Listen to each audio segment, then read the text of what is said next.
Great morning. What's up? I'm trying to get Toby to say hi to you guys too. What's up? Tell him hi. He's ready for Triple M. I'm ready for Triple M. We got our shake ready for Triple M. I hope you guys do too. Monday morning motivation. And today we're going to be listening to Robert Kiyosaki, Top 10 for Success. If you're not familiar with Robert Kiyosaki, he's the gentleman that wrote Rich Dad, Poor Dad. That was actually one of the first personal development videos I was ever introduced to. So I didn't even know what personal development was when I read it.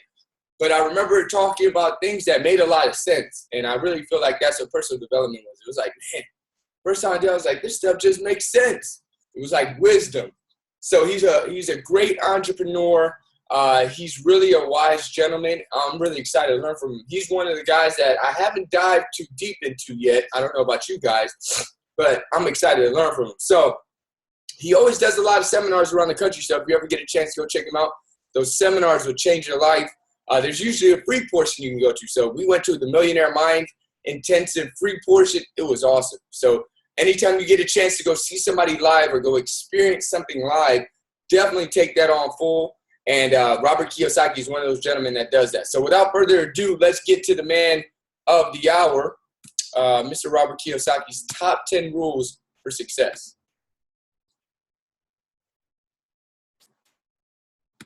Speaker. He's the founder of the Rich Dad Company. He has an estimated net worth of $80 million. He's Robert Kiyosaki, and here are his top 10 rules for success. So the last thing I want to talk about debt is one of the best investments I made, because I started off with no money like most people. You know, my first investment was a little $18,000 condo in Hawaii, and I made a whopping $25 a month. I didn't make much money on that deal, but every time I did an investment, be it real estate or business, I got smarter, because experience makes you smarter. So I started with just a little $18,000 unit. I broke out my credit card. I paid the $2,000 down payment with my credit card, so it was 100% finance. Now, most experts will say that's stupid. You don't do that. But if you know what you're doing, you can do it. A number of years ago, I bought a $7 million commercial building. I paid for it with zero down, and every month after everything is paid for, it puts about $30,000 a month income in my pocket, or $360,000 a year for no money down. So that is the price of having a good education or a bad education. A good education is knowing the good debt versus bad debt, and how debtors can win if you know what you're doing. I don't know what the heck with people think about money, but that's what I get a lot of, is kind of this, well, you know, money's not spiritual. I'm just saying it's your attitudes, you know, a person's attitude towards money. I make a lot of money, but I give a lot. You know what I mean? It goes to biblical principle. The more you give, the more you receive. So when I meet somebody doesn't have any money, it just means they're not giving something. You know, so a lot of times there's people who would like more, but they're not giving anything. So they're like my poor dad. You know, he belonged to the labor unions, and he wanted to work less and get paid more. Well, that's anti-religious to me. Yeah. If you want to get paid more, work more, give more. That's how I see it. Discipline I had to get into was I always pay myself first, even when I had no money. And when I have all these bill collectors calling me, I use them as inspiration. You know what I mean? Really? Oh, when they're hounding, the government's hounding you, bill collectors calling, because I've been broke, so I understand what it feels like to be broke. When those guys are calling you, instead of, you know, shrinking and going into the shell and eating my pizza, I use it as motivation to go out and make more money. So I used my bill collectors as motivation, and that's why I paid myself first, even though sometimes What would you pay yourself? I was bought assets. I'd buy a house, or I'd put money in the bank and things like this. But it was just a habit. Exactly what you're talking about. It's up here. It's about changing the way you think. That's what the whole book is about. That's it. Because we're our biggest asset. We're also our biggest liability. But the common wisdom, the old intelligence idea is to diversify. And what I believe in is something else. Is you should forget like natural intelligence and instead focus. And what focus stands for is this.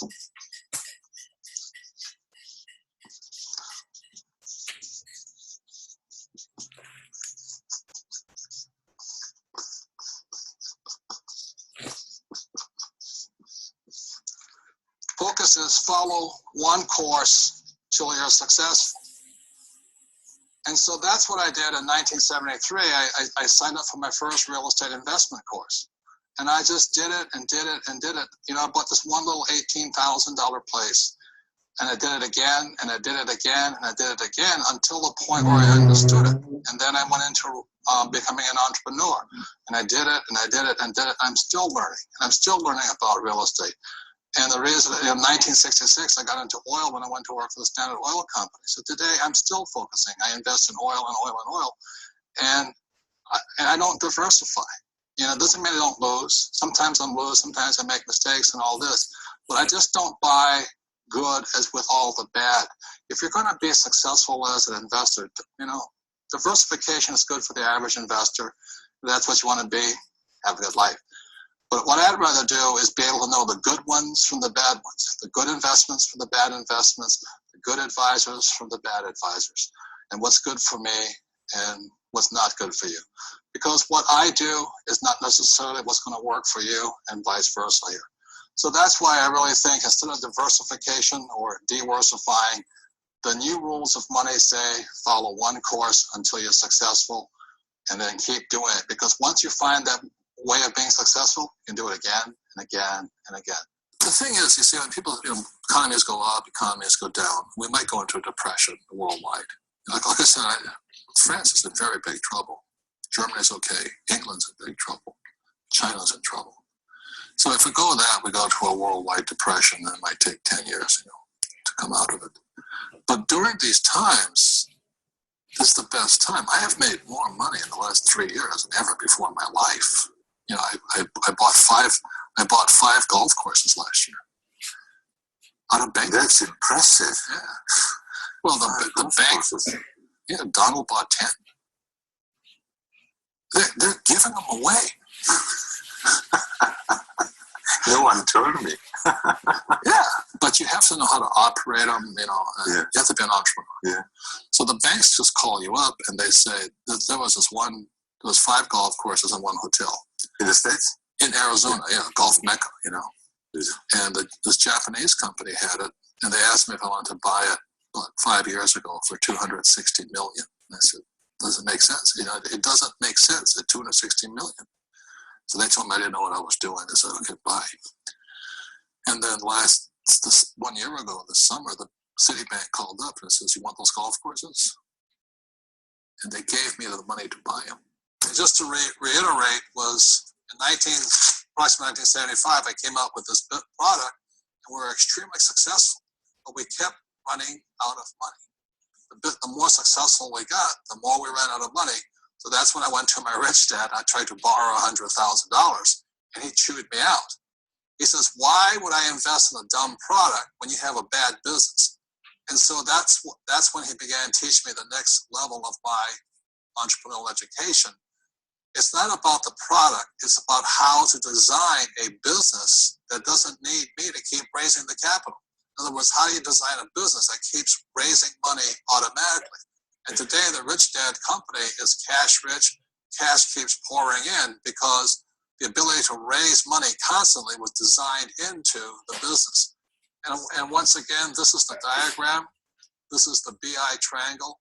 These are the 8 pieces that make up a business. When a business is hurting, oftentimes it's because one of these 8 pieces is missing. For example, many times people say, I have a great product, but their legal is really bad, or their communication systems are bad, or their audit, you know, their internal order processing is bad, or the manufacturing is bad, or the marketing is bad, or they have bad cash flow management. Another part of your financial IQ is to know there's 3 types of income. So if you're going to say work hard, most people are working hard for earned income, and that's what these guys are working for. The trouble with earned income in America, your tax rate's approximately 50%. Whereas Warren Buffett says it's a shame that his secretary pays a higher percentage in taxes than he did, although he makes billions of dollars. So when you say to a child, go to school and get a safe, secure job, you tell them to work for earned income, the worst type of income.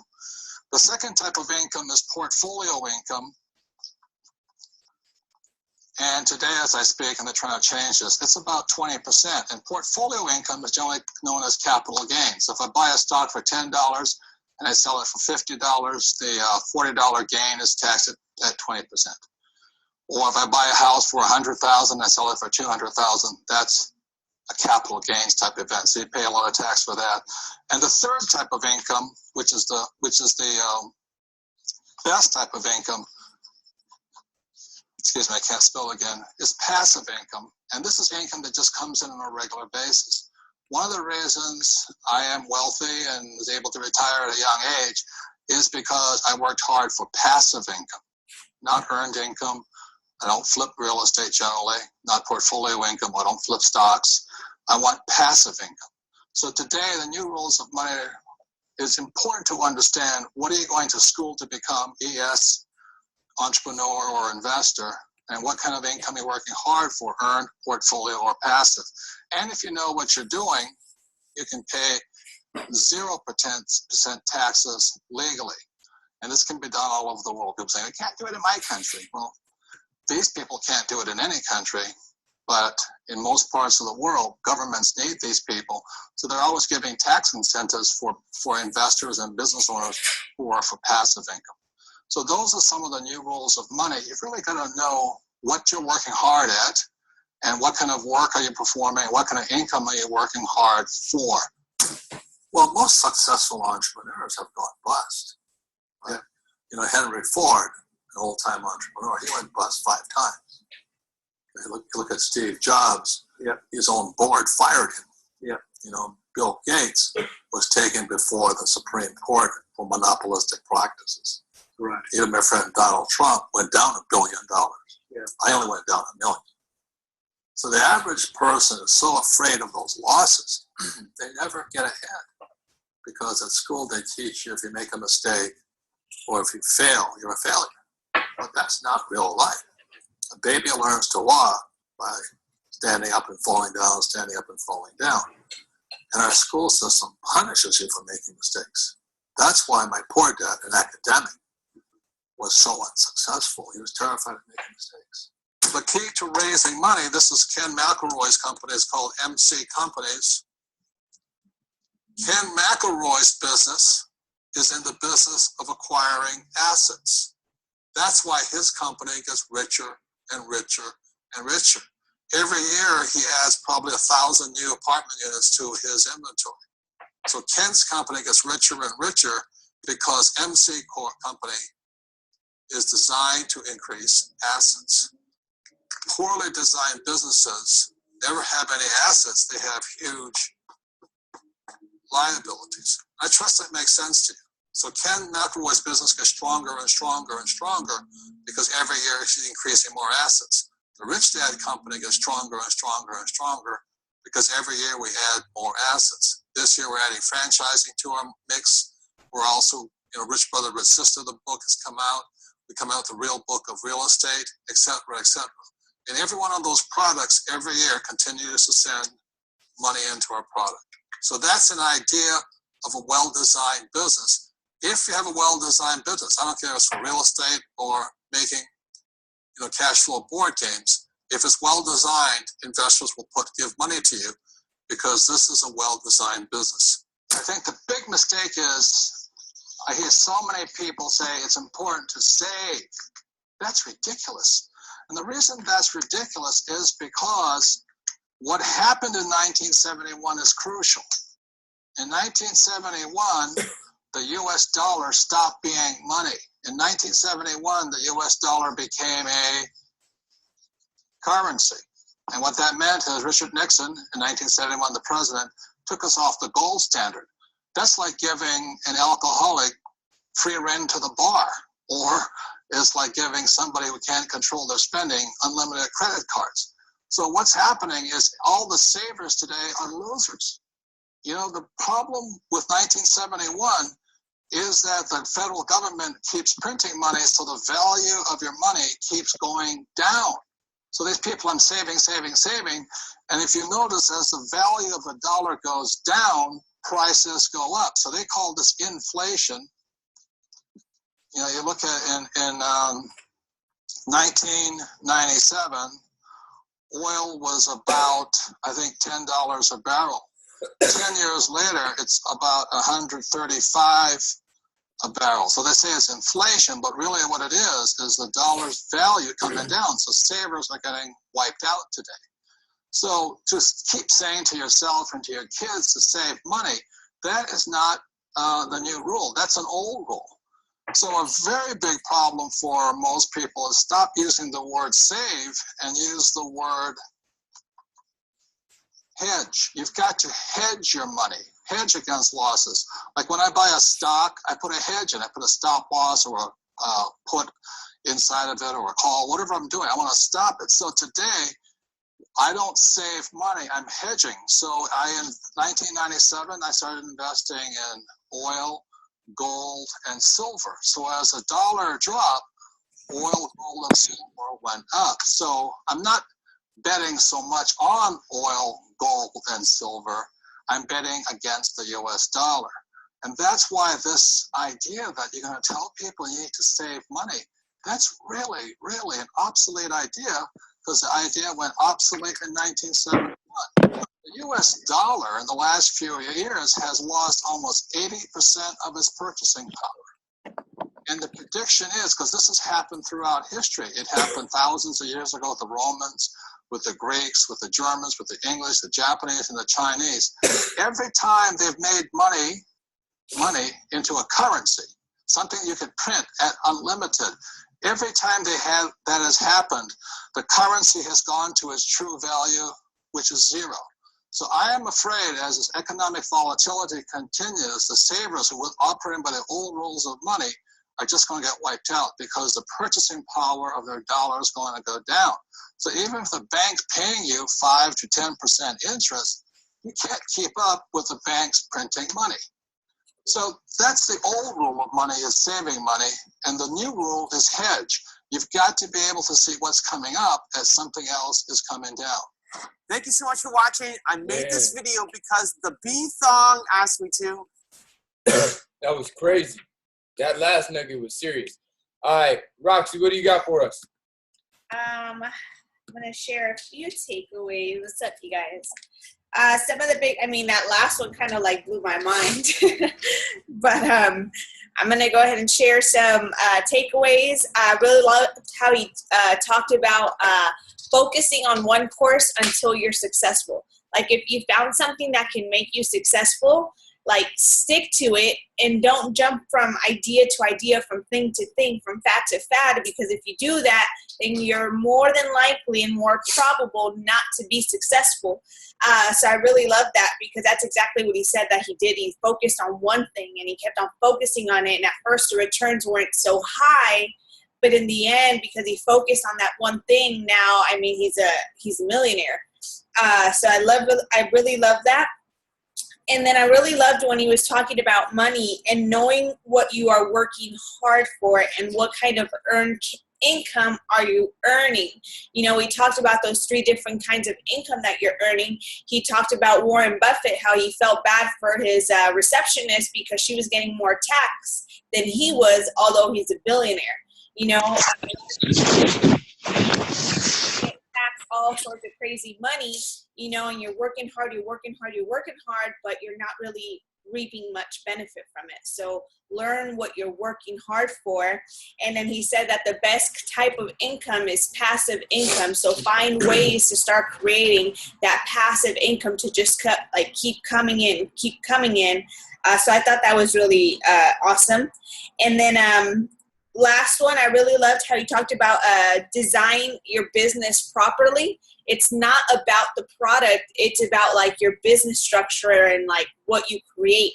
So I thought that was really awesome, because he was talking about those little wallets with the Velcro and stuff. And he tried to borrow money and they were like, no, you're crazy because you don't have a proper business structure. So it wasn't the product that had any defects. It's just kind of like with Herbalife. If you think about it, we all start at the same level, which is at the 25%. We all start at the same, but it's up to us whether we want to increase our discount, increase our profits, but from there, people still go on into making it a multi-million-dollar business. But it's not the products, it's your own leadership, it's your own structure around what is being like accessible and given to you. So I thought that was really powerful.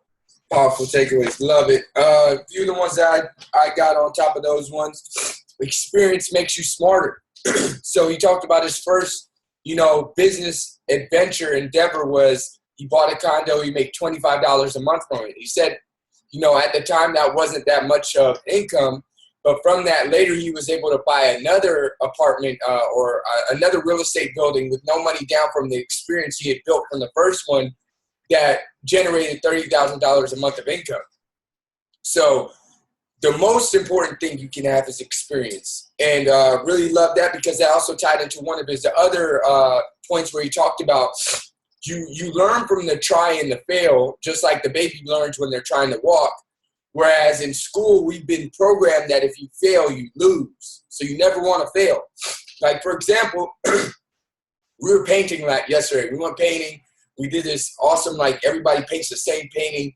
And it was just really freewheeling. But the reason I say that is one of the ladies that was helping support the class came around and she was joking with people. And she was like, hey, don't worry, you're not going to get graded on this. You're not going to get an F. And it just really sparked my brain as to the way we're programmed. Because we're programmed what's the right way? We only want to do it the right way. But if you really look around, there is no right way that you're usually going to be taught. If you really look at the right way, the Mark Zuckerbergs, the Steve Jobs, the Robert Kiyosaki's, the Warren Buffett, they weren't the right way from school. Nobody taught them from a book how to do what they did. They went out and built experience to learn how to grow, provide value, and become the best version of themselves. It wasn't a test they took in class. As a physical therapist, I remember being in physical therapy school and they said one day, the best clinicians aren't always the ones that get straight A's. And I was like, what? Why would they say that in school? I'm like, we're all going for straight A's, I thought. And they were like, you got to understand that there's more things than just book knowledge, especially when you're working with people. And everything is a people business because everything is servicing, giving service, providing value. So you got to understand that you can know everything in the books. You can get A's on every test. But if you don't understand how to work with people, how to work on yourself, how to build a structure, none of that matters as much. So that was really great. Change the way you think. He used to say that when bill collectors used to call him, he would get motivated. That's just a funny way of looking at it. You got to build that mindset. There's been times with Roxy and I when we took on a club when our finances changed a little bit, where we've had tougher times financially than more abundance. But what you got to do is you got to look at those times and laugh. You got to enjoy those times with the mindset, kind of like when we're talking to clients like, hey, you're never going to be here again. Enjoy it. Make fun of it. You take that before picture. You're never going to be there again. It's a part of your story. It's a part of your story. You're going to learn from this. And when you look at that, now he can laugh on the Oprah show as a millionaire because he used that to motivate him all the way you think about it. I really like that. And then the last one I really liked, hedge versus save. I just got my mind blown personally. I don't know about you guys, but I didn't know that 1971 that the money, the dollar was taken off the gold standard and it's now a currency. It makes a lot of sense though. Look at the inflation; it's crazy. A lot of people lose their savings, lose their retirement, lose their pension, and it's because they're not hedging. They don't have their dollar. You got to remember, the dollar is just a piece of paper. It's not what the dollar is. It's what you do with the dollar. So what do you have the dollar invested in?